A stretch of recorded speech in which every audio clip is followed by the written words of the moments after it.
I'm Sarah Shard and I'm a member of the Christmas Collective. So what is the Christmas Collective and what do we do? The Christmas Collective is a group of authors that came together in 2021. We were all shortlisted for a major writing competition, and whilst we waited for the winner to be announced, we connected through social media. After the winner was announced, a group of us decided to bring our stories to life and actually work together to learn about self-publishing. We published our first anthology, More Than Mistletoe, in November 2021. Our second anthology was published in October 2022, The Mistletoe Mixtape. You can find both of our books on Amazon, and if you're in Ireland, we actually have a number of shops that stock our book as well. So to check out the stockist, take a look at our website, www.thechristmascollective.com/WordPress. Hi, I'm Bláithín from the Christmas Collective and I will be answering a couple of questions. The first of which is, what is your book called? Our latest release is called The Mistletoe Mixtape, and the concept for this book had already actually started to emerge before our first book, More Than Mistletoe, was even published. And I don't think we necessarily intended on creating a mistletoe series, but it did seem very natural to include mistletoe in the title of our next book. And because we had already decided to go with a music theme for our stories this time around, we had a number of variation or musical variation names, including the word mistletoe. We put them all to a vote and the Mistletoe Mixtape won out.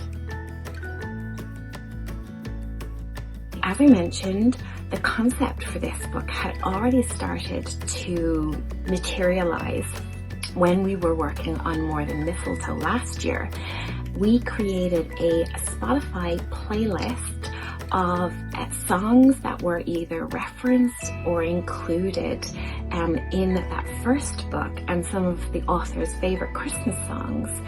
And the idea of writing Christmas stories around Christmas carols or Christmas songs began to sort of like mull around in the collective.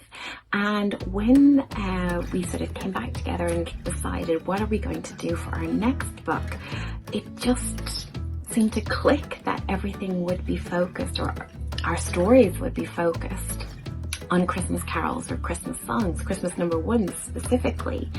And so the inspiration really came from festive songs that we'd all be familiar with.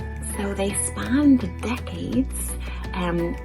Any Christmas number one or Christmas carol was open for interpretation by our group of authors to turn into 12 fabulous Christmas stories. Hi everybody, my name is S.L.Robinson, otherwise known as Sarah Lou from the Christmas Collective. So, what inspired our main characters in this year's anthology? As you can imagine, there was a huge range of variation in the inspiration behind the characters of each of our stories. Some were directly inspired by the titles of the songs that they chose. For example, Carl King chose Carol of the Bells, and the main love interest for his character is also called Carol and has a very magical connection to the bell tower of Big Ben in London. Some people were inspired by exploring the more humanistic qualities and challenges that people face rather than a specific person. For example, Marianne Carver's character, Bianca, struggles with trying to present the best parts of herself to her family at Christmas while also trying not to compare herself to her sister, who she perceives as being much further along in life, which I think most of us with siblings can attest to that certain struggle.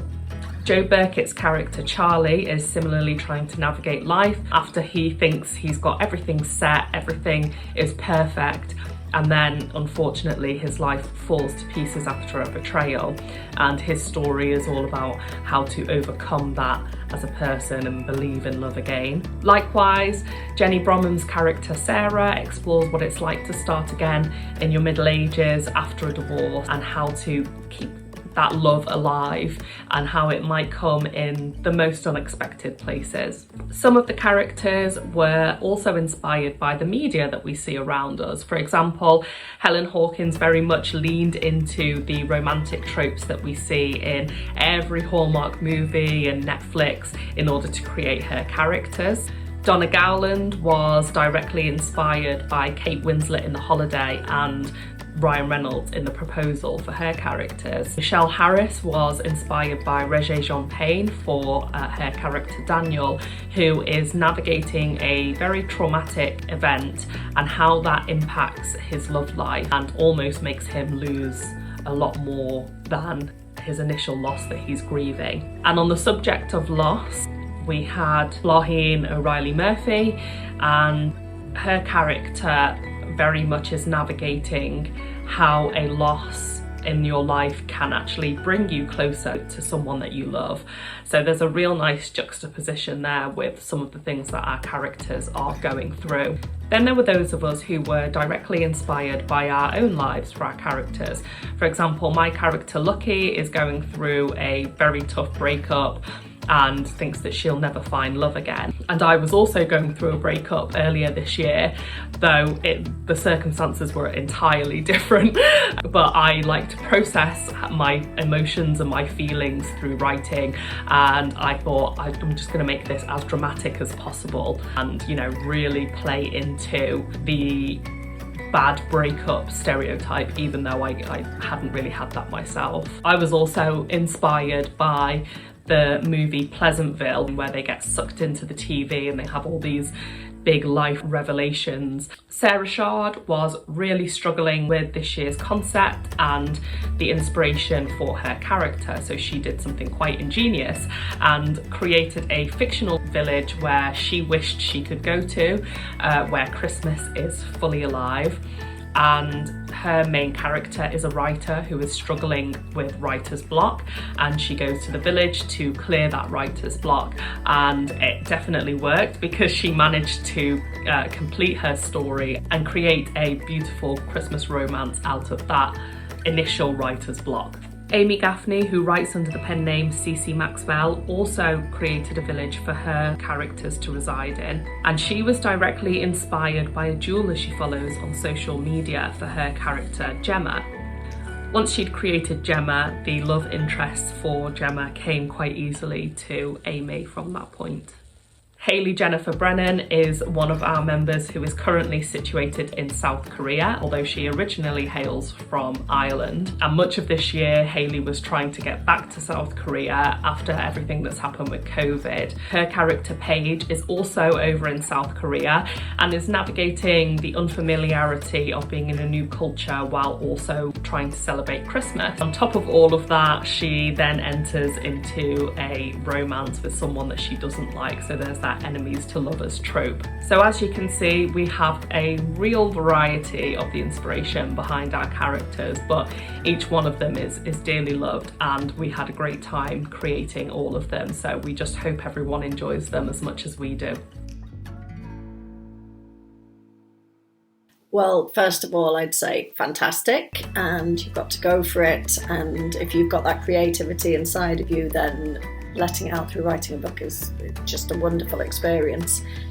What I would say from my own experience of writing some manuscripts that haven't really worked so well is get started, write the first few chapters, and then think about the whole story and see if you can condense it into a pitch. So a pitch is finding the heart of the story. And if you can summarise your story, the concept of the story, in 3 sentences, then that means you've got a really clear idea of what your story's going to be.